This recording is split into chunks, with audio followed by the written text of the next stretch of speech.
Hello বন্ধুরা, আপনারা কেমন আছেন? আজকে নিয়ে চলে আসলাম চিকেন চাঙ্গেজি। তার উপকরণগুলো দেখে নিন। সব রকম মশলা দিয়ে আদা রসুন দিয়ে মাংসটা ম্যারিনেট করে রাখতে হবে।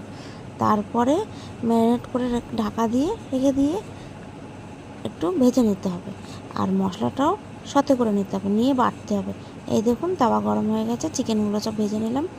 ভাজাটা এই জন্যই করা যাতে টেস্টটা একটু বেশি বাড়ে। খেতে কিন্তু দারুণ হয়েছিল, আপনারা একবার ট্রাই করে দেখতেই পারেন। চলুন তাহলে রেসিপিটা দেখি। এইদিকে মশলাটা একটু তেলের মধ্যে ভেজে নিলাম, পেস্ট করা মশলাটা দিয়ে দিলাম। তারপরে কালারটা জাস্ট দেখুন, অসাধারণ হয়েছিল। টেস্টটার তো কোনো কথাই হবে না।